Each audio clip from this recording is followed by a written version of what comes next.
What comes first, action or motivation? That's a great question. I think a lot of people have it backwards, don't they? They absolutely do because everybody says, I'm just not motivated. I don't feel like doing it. I don't want to do it. Well, guess what? 80% of everything that you will do in your lifetime, if you want to be successful, are things you don't want to do. So the key is the disciplined actions. And then when you start getting some success, the motivation then kicks in to keep going.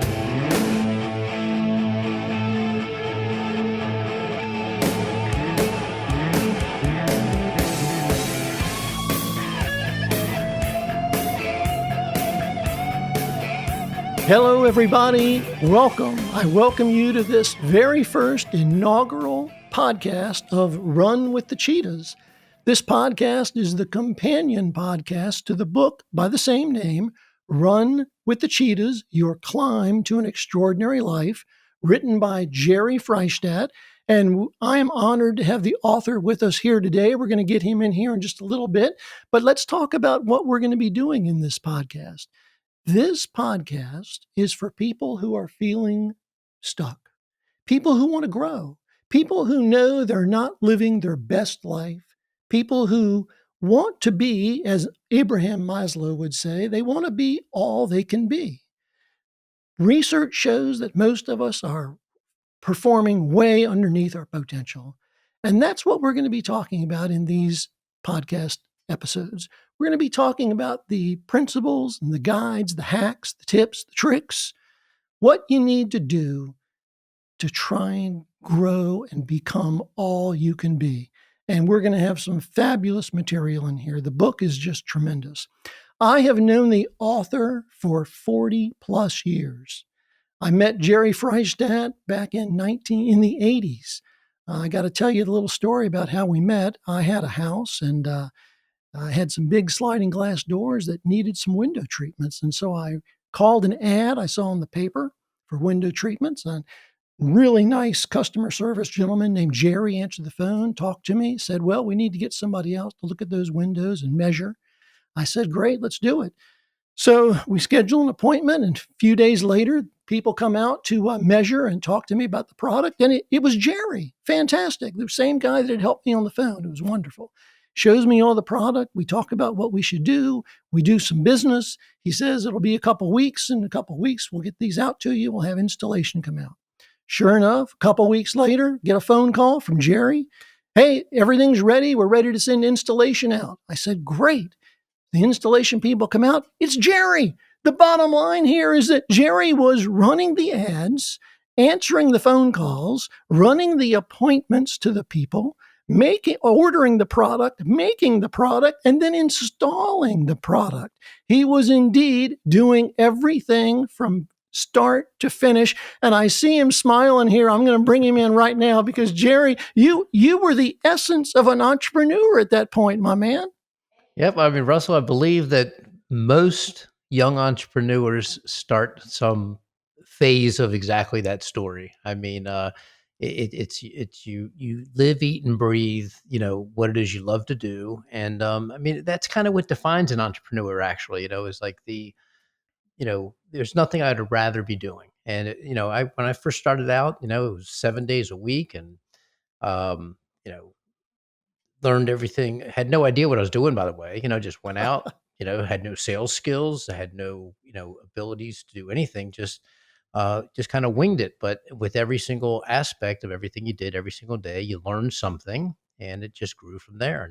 And that went on to that's the beginning of a story of a 40-year entrepreneurial career that turned into, many multi-million dollar businesses. Well, that's actually right.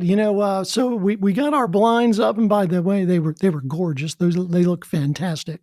And then a couple of years go by, and I'm driving down the road one day, and I see a showroom for Jerry's business, which was new. And I said, well, I'm going to stop in just to see what this is all about. I stopped in, and Jerry was actually there in the showroom that day. So we got to talking. And at that point in my career, I was doing a lot of marketing consulting. And, Jerry and I, we went to lunch. We had a real nice talk. And I was fortunate enough. He asked me to do some work for him, which I did. And that was truly the beginning of our business relationship. And our business relationship has grown into a personal relationship. I love Jerry's family. He's quite a family man, wonderful family. He's a wonderful human being. He's a health nut, which I can't wait to explore that a little bit more with you. You're going to love that. But it's been a fantastic relationship. And here we are. Jerry wrote a book, and then this is the podcast that's going to accompany the book. So let's get Jerry in here for real now. Let's get him in here and talk to him. Jerry, say hello to everybody for us. Yeah, I really appreciate it, Russell. And by the way, let me just jump back to that story that you just told Sure. about, because it was one of the most simplistic things, but most impactful things on me when I was in my mid 20s. I guess I was like 25, 26, 7 years old. Um, when we went to that lunch, and this is a great lesson for everybody that's listening, that's starting out in sales.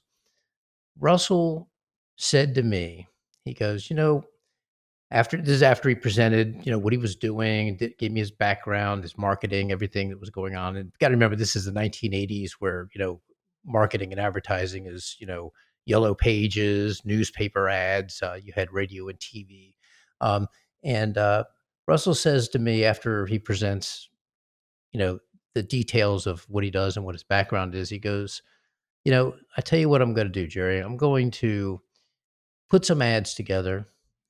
I'm going to run a few of them. I'm going to do it all at my expense. He goes, you know what? If it works, then maybe we'll do some business together. And that moment was the first time in my life where I understood what providing value meant. That was the first time I was exposed to somebody. I mean, how can you say no to that, right? And of course, Russell goes ahead and does that, runs these ads. We get tremendous response. And that was the beginning of a 40-year business relationship that we built multiple large companies, multi-million dollar operations. And it's been a great experience. But that story, and just to, we're going to get into a lot of this in other podcasts down the road, but provide value before you ask. And that is one of the greatest sales lessons you'll ever get. It was certainly a great start for you and me. I'll tell you that. We got off to a Absolutely. wonderful start. Well, Yep. Jerry, congratulations on the book. I know it's doing real well. I've read the book 3 or 4 times, and there's a quote I'm going to bring up here before we talk about the book. It's a quote by Maya Angelou, and she says, "Do the best you can until you know better. Then, when you know better, do better." And I think that really encapsulates your entire book. Your book is all about when is showing people and demonstrating to people how to do better. And if they can do better, they're going to grow the way they want to grow. So, Jerry, come on, tell us why did you write this book? Well, the book was kind of a natural evolution of, my entrepreneurial career, my own personal experiences, and, a lot to do with my childhood and how difficult things were and what I went through growing up. I've had, major, major wins, and I've had major, major failures, both personal, financially, across the board. And one thing I learned over that time is that with every major setback, the comeback always exceeded it. It wasn't right away. Sometimes it could be months, sometimes it was years. But eventually, if you have the resilience to endure and keep pushing, keep working, you will reach a new level and a new tier in your life. And that's why the tagline of the book is the climb to an extraordinary life. It's not something that happens. There's a lot of work involved. Oh, that's The very true. other aspect of it was I was working starting, I'm going to say in my mid 30s. I spent a lot of time studying the most elite individuals, the most successful people. And I'm not talking about just financially, I'm talking about across the board family people, people with, good faith backgrounds, people who seemed content and happy in their lives. And I started working on, what makes these individuals tick. And I put all of that content that I learned over the last 30 years studying that, along with my own personal information. And I believe that my book is the pathway. It's a different presentation than most self help books. that people can actually learn not just what to do, but how to do. That's one of the things I say about my book. It's a how-to book. It actually tells you what you need to do and how you need to do it to elevate your life to an extraordinary level. Well, let me ask you this. Yep. The subtitle here is Your Climb to an Extraordinary Life. Yep. What is an extraordinary life? Okay, let me give you the simplistic definition first. Okay, it's the constant evolution and growth of oneself, which is the endless pursuit of exceptionalism. In order to live an extraordinary life, you're going to have to pursue exceptional things. Okay. And notice I said pursue because not all efforts are going to end up with wins or positive results, but all efforts are rewarded with growth. The relentless pursuit of anything meaningful is never a loss. Uh, that's great. That's really Yeah. good.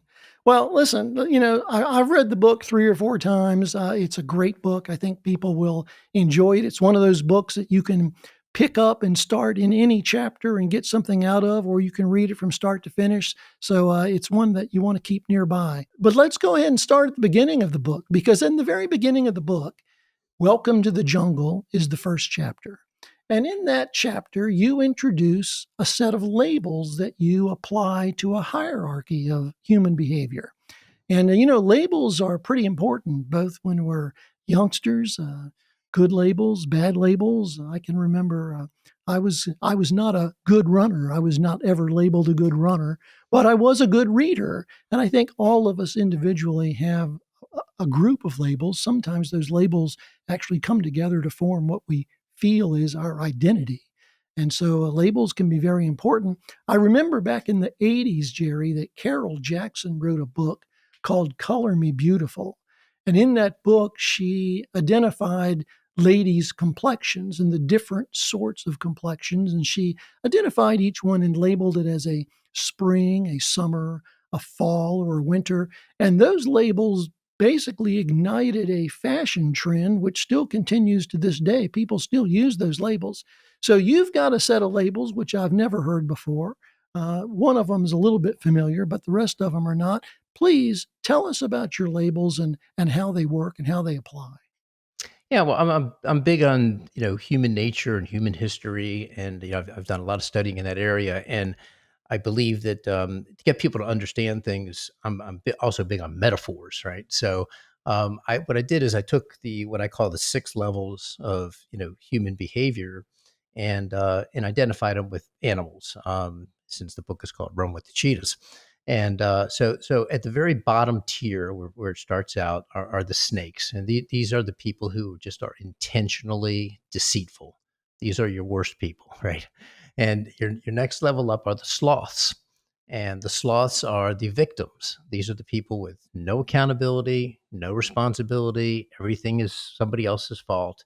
And those people generally live their entire life that way. The next level are the sheep, and the sheep are the conformers. The you know I want everything on an even playing field. Don't ruffle the feathers. What I have is good enough. And those people are trying to live what they call a content lifestyle. After that, we run into the cheetahs, which are the climbers, the risk takers, the people who are looking for something better on a consistent basis, looking to grow, expand, and elevate their life. Um, the next 2 levels are kind of an evolution of the cheetah. The are the falcons, and the falcons are what I call a sophisticated cheetah. They focus a little bit more on the emotional side of things, and they also the key difference between a cheetah is mainly based in work ethic, and a falcon it works in detail. So they're just a little bit more sophisticated from everything they've learned over many years of being a cheetah. And the highest level is the alpha lions, and the alpha lions are the innovators. These are the rarest people of all. It's people, just to give an example like Martin Luther King or Tiger Woods or Tom Brady, people who have reinvented something that they have done that revolutionized the world and revolutionized something that was not there before. Wow, wow. So, I really wanna be a climber. I mean, I kinda identify myself as one of those cheetah climbers. I think I have a lot of sheep characteristics that, I need to pay some attention to, but I really wanna be a climber. So, I think you've said before 90% of the people are identify in the sheep category. Is that correct? That's correct, and and actually, being a sheep is not necessarily a bad thing. Sheep can be loving, caring people, meaning well people, things like that. But ultimately, I find that most people that are sheep that stay sheep their entire life, they eventually end up suffering what I call the death knell of regret. Gotcha. I gotcha. So, people are out here, they're watching us, they're listening to us, they're saying, okay, well, I want to get a little bit of this cheetah life. How does one begin to be that climber? How does one begin to move towards and into and progress through the cheetah life? Yep, and I mean, it all starts with education, of course. Knowledge and learning and self education and understanding the concepts that it takes to improve yourself. But let me ask you this question: what comes first, action or motivation? That's a great question. I think a lot of people have it backwards, don't they? They absolutely do, because everybody says, "I'm just not motivated. I don't feel like doing it. I don't want to do it." Well, guess what? 80% of everything that you will do in your lifetime, if you want to be successful, are things you don't want to do. So the key is the disciplined actions. And then when you start getting some success, the motivation then kicks in to keep going. Confidence is just simply the memory of winning. And I believe that confidence is at the core of all success. Well, So, you've hit on a couple of yep, words. Go right ahead, right. please. No, so so that sounds like a lot, right? But it really starts with what I call micro wins. Every single day, you got to do little things that make yourself feel a sense of accomplishment. Stop hitting the snooze button. A lot of it's what you do and what you don't do, by the way. So like little things like the snooze button, things like basic exercise. Discipline yourself to do these things that when they're done, you kind of feel you don't need a congratulations from anybody else. You kind of feel a congratulations toward yourself. And if you start developing these micro wins on a daily basis, you will just slowly evolve into a more confident person, a more joyful person, and that's the beginning of the path to an extraordinary life. Well, you have hit on a couple of words that are just huge concepts. One of them is confidence. One of them is discipline. Uh, you you uh, you said you didn't say the word momentum, but you were certainly talking about the way to build momentum. I think that's one of the most important words you can possibly use when you're trying to grow anything. But one of the places that we have to start is we have to start with some self awareness. I mean, you said it earlier about the lies we tell ourselves. We have to start and we have to be honest with ourselves about who we are.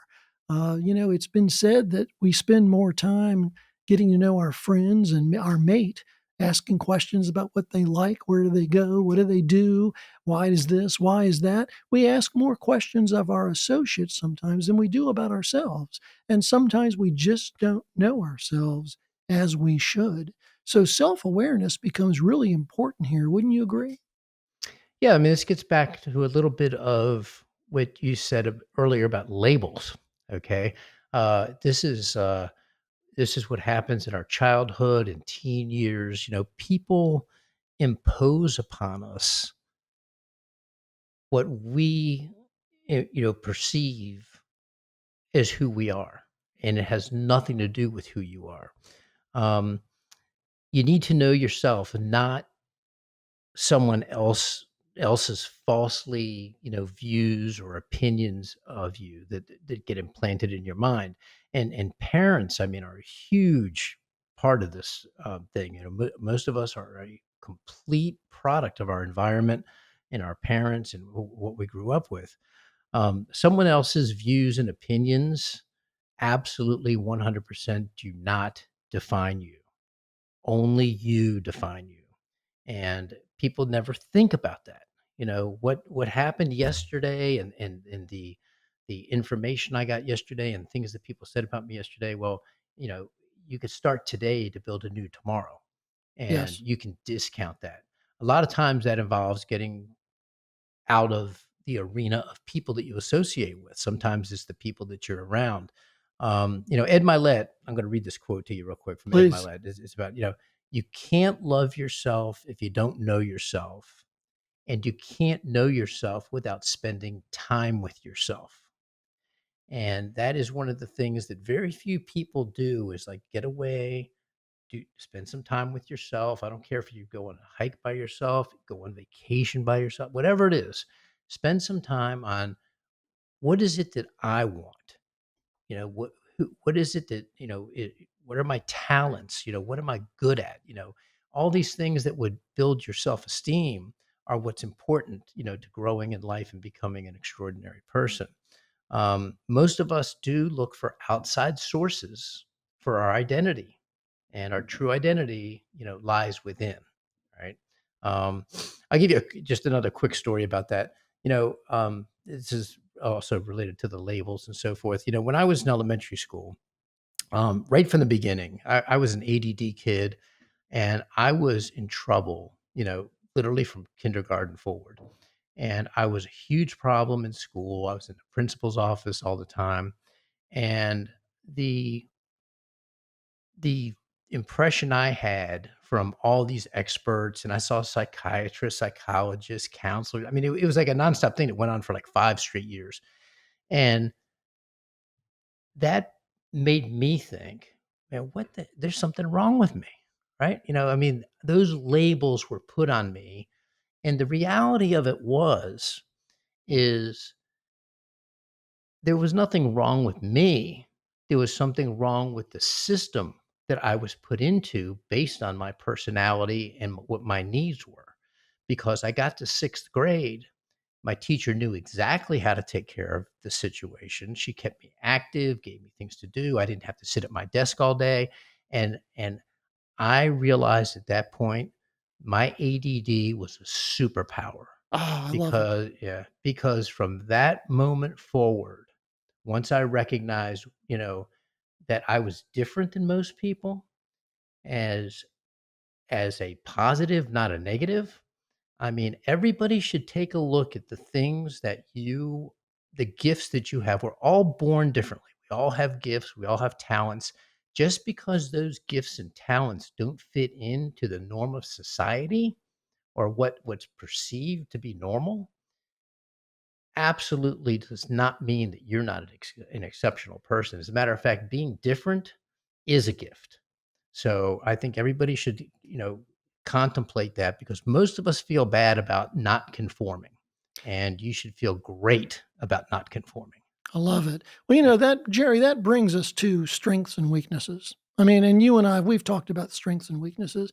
And, there's a lot of different schools about how to think about this. Some people really think you need to work on your weaknesses and, try and get them up to spec, et cetera.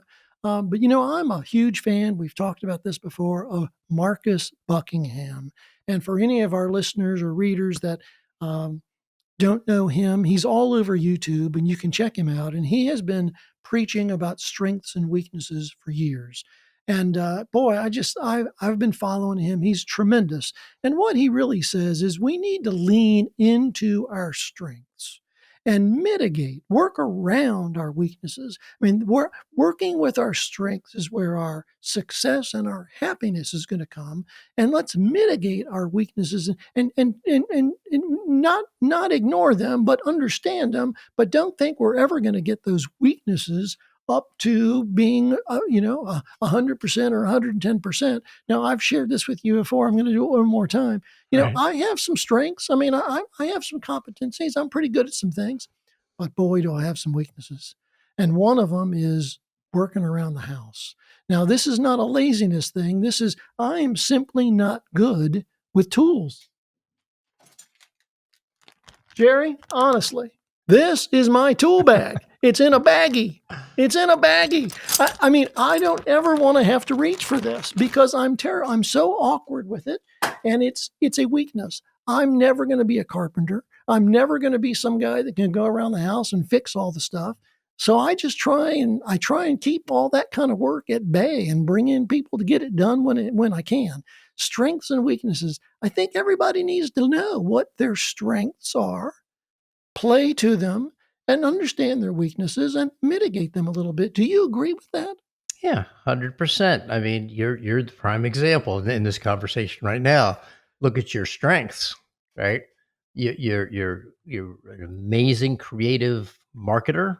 You built mega multi-million dollar companies, not only with me, with other clients. You are a top-notch level musician. People might not know that about you, but if you do some research on Russell, you'll find that out. So those are your strengths.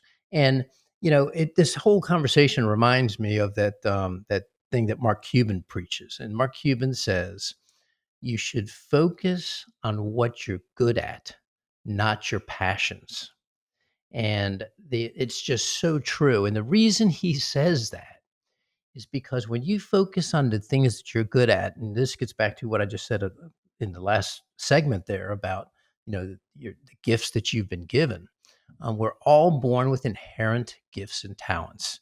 If you focus on those, especially when you're young, you're going to get those little micro wins on a regular basis. And when the second you get those wins going, your self esteem goes up, you feel good about yourself, and that results in confidence. Yes. So again, the example I like to give, I'm 5'10", I've got short arms, my vertical leap's about a foot, right?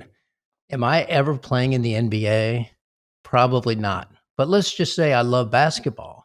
And, so that could be a passion of mine. Well, keep your passions that you're not necessarily gifted or good at as hobbies.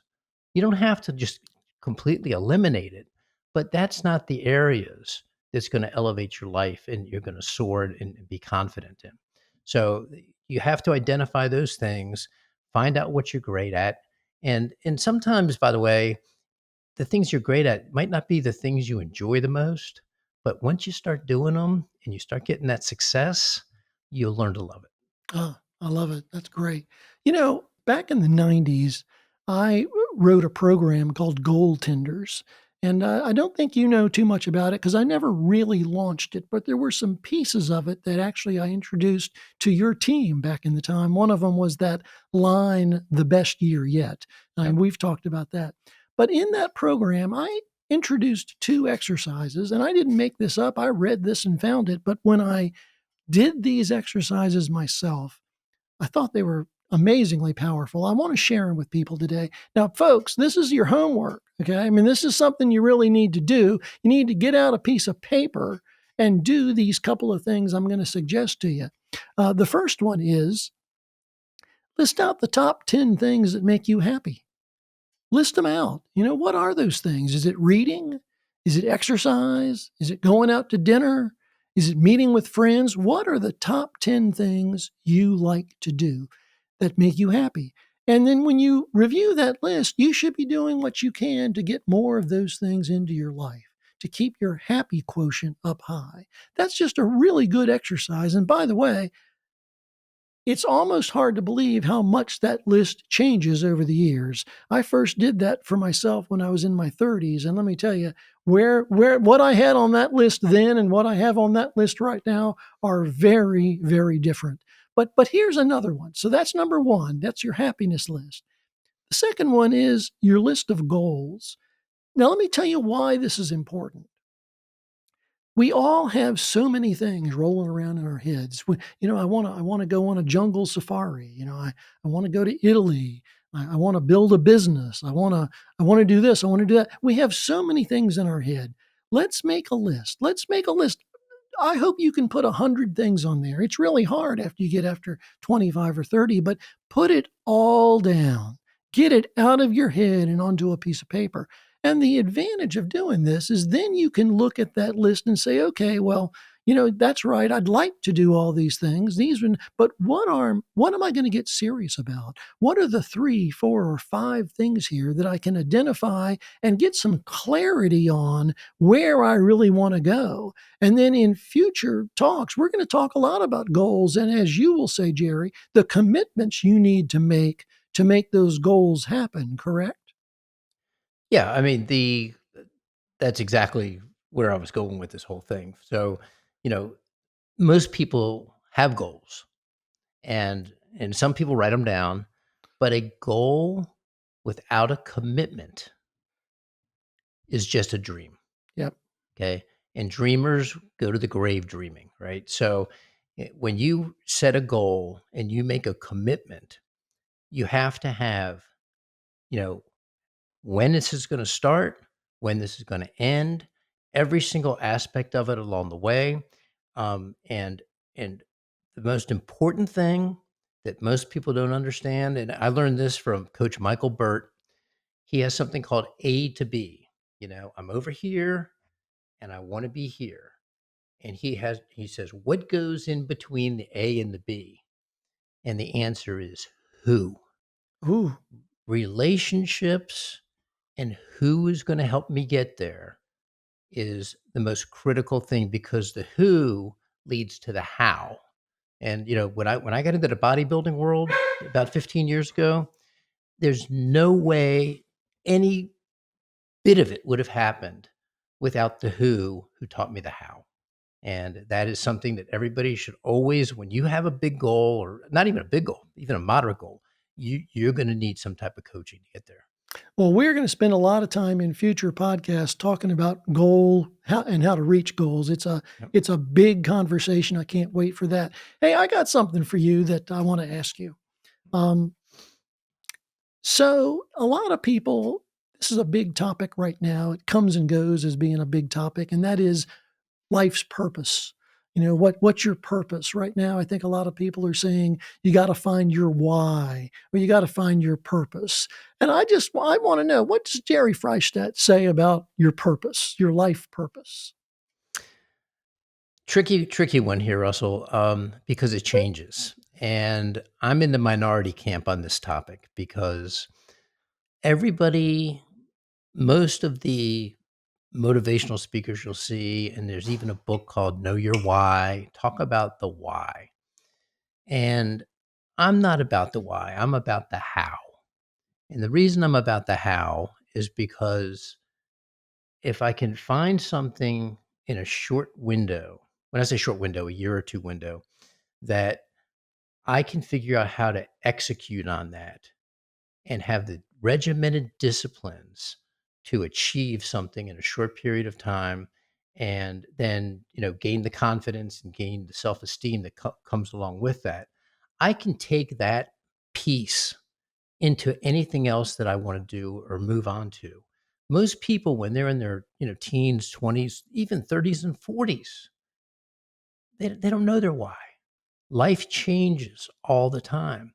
And sometimes if you focus on the why, you can also get stuck in just living the same 5 years over and over and over again because you think you have a why. But as you grow and your life expands and the world changes and family and different horizons come about, your view and visions of things you want, dreams, goals, happiness, whatever you want to call it, it changes. And so that's why I'm focused on how I can execute on what it is that I'm looking to do now, a week from now, a month from now, a year from now. Not to say I don't have a drawn out path to a 30-year, 40-year, 50-year path, because everybody should have that as well. But that why is going to change. Well, Jerry, I'm kind of relieved to hear you say all that. About 10 or 15 years ago, I was in a church group, and we decided to do a study on Rick Warren's book. I can't remember if it's Life with Purpose or 40 Days of Purpose. I can't remember the title. It's a fantastic book. I highly recommend anyone read it. And we spent literally 6 or 8 weeks studying this book. And, people got different things out of it. I enjoyed every bit of it. But I can honestly say that at the end of that book, I didn't feel like I knew my purpose.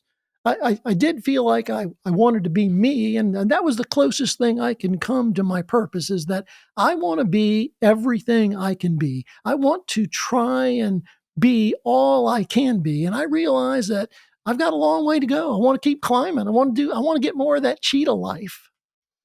Yeah, life is about like we said earlier, it's the constant evolution of oneself, and you take that to the grave. It does not end. Most people, and I think we all can say this when we're in our teens, we all have this impression that there's some like level of euphoria in life, like you reach some level or some destination, and all of a sudden everything's glorious. It's all sunshine and rainbows, and everything's perfect. That's a fantasy world. It does not exist. Life is a continuous battle. I mean, in my book, I call it. There's a chapter called "Embrace the Battle," and that is accepting that and understanding that is what breeds contentment within yourself, because you're always looking to grow and achieve. The second you stop doing that, you're headed to a bad result, and that's where depression and other things start kicking in. Nobody wakes up. Nobody wakes up and says, "Hey, how can I be average today?" Right? Right. You know, but are conforming the average, people that are, 90% of us that are sheep, we engage in those conforming behaviors that limit that growth.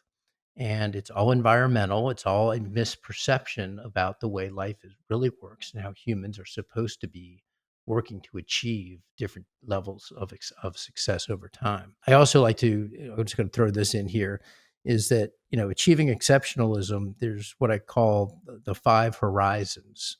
And those areas are health, family, finances, professionalism, and faith. And each one of those categories, needs some time and dedication for, education, execution, commitments, goal setting, and every one of those things. Because you and I have discussed this at length about, we both have exceptional marriages. Our wives are the most amazing people on the planet. And we sit back and say, wait, well, why is that? Well, it's we've done the work, right?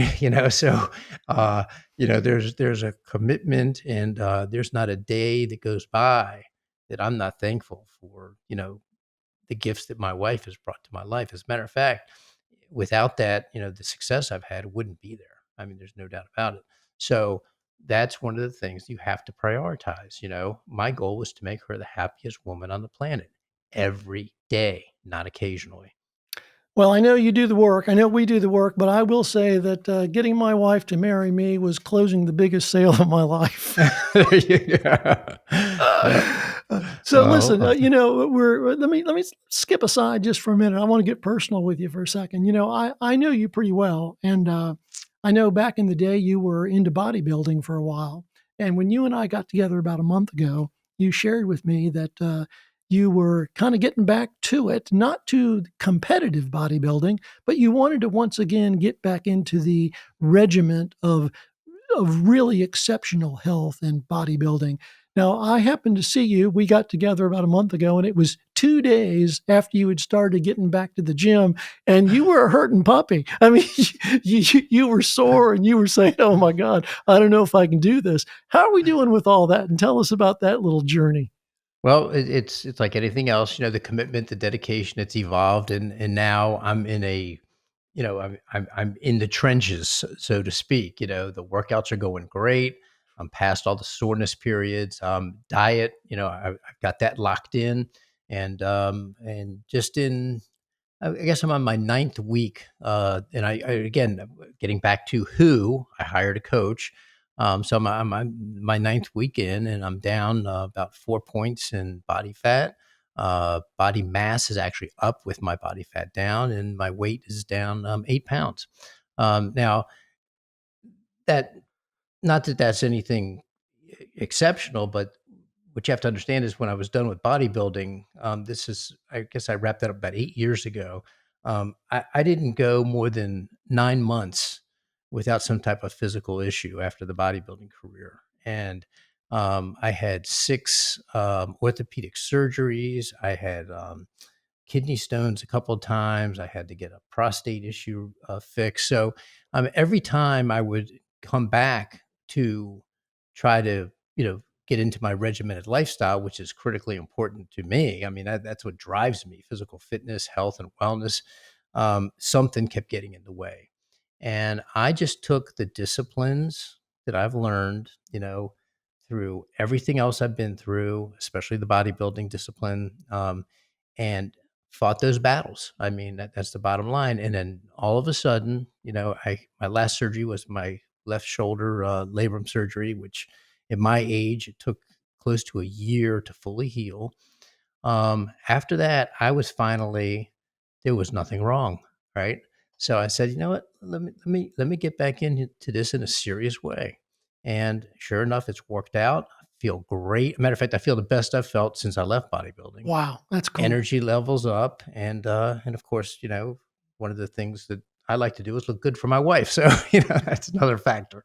Absolutely. Well, anybody that doesn't, if you knew Jerry, Jerry's been a gym rat all his life. I mean, he's a guy that loves to work out, big gym guy. And if you ever looked at him, you'd say, well, this is not a guy that needs to go to the gym, but he loves it. And that's why he looks like he does. So I congratulate you and applaud you for getting back into it. I know it'll go real well for you. One of the terms you used a minute ago, and I'm just going to say the book is fantastic, but my favorite chapter in the book is embrace the battle. I just think that's such a great phrase. And since this entire podcast, your book, the podcast, it's all about growth. It's about growing. And embrace the battle is, for me, it's just the core theme of what you have to do. So I just wanted to throw that in there real quick. We've got so many good things to talk about. And for today, I think we should get close to wrapping up, but I want to say, so here we are. We've done an introduction. The book is fantastic. People are, hopefully they're saying, okay, well, here's where I am. This is where I am, and here's where I want to go. And if you're in that comfort zone, which so many of us are, the question becomes, like the song, do I stay or do I go? Do I stay where I am, where it's nice and comfy, or do I move on to better things, to bigger things, to the things I hold dear in my dreams and my hopes and my aspirations? So do I stay or do I go? I think that's probably where we should leave it for today. One of the things I'd like to talk about going forward is what holds us back. In all of my talks and research that I've done for many, many years, that becomes like one of the biggest things for people to have to learn and deal with is, what is it that is holding you back? Would you agree with that? Yeah, I mean, it's something that everybody faces, and of course, you and I, when we were younger, we had our share of, just like everybody else, all of our insecurities, all of our doubts, all of our fears, and we are going to get into in the chapter called "The Dream Stealers." We're going to get into how you're going to conquer that. That's a fantastic chapter. And we might even bring a guest in for that, whom I think you and I have spoken about. Guys, fantastic with talking to people about what's holding them back. So you got anything last you want to say today, Jerry? Yep, I think we're all good to go. It's a great conversation. And Russell, again, just 40 years and launching the podcast with you. It's just the next chapter. Let's go, my man. Let's rock this thing. All right. So good to see you, and we'll talk to you real soon. Thank you, everybody, for tuning in. And listen, leave us plenty of comments. And we are not sure exactly what our schedule is going to be. It's going to be probably once every 2 weeks here initially. So if you do subscribe to us, make sure you do hit that bell. You've heard that 1,000 times from people. Hit the bell so you're notified when we put another one up. Initially, it's probably going to be about every 2 weeks, and we'll settle into a good schedule. But Jerry, I'm looking forward to it. We're going to have a good time with it. We're going to put a lot of really good information into people's hands. Yep. Thank you, Russell. All right. Talk to you soon, my man. Yep. Thanks. See Bye-bye. ya. Goodbye.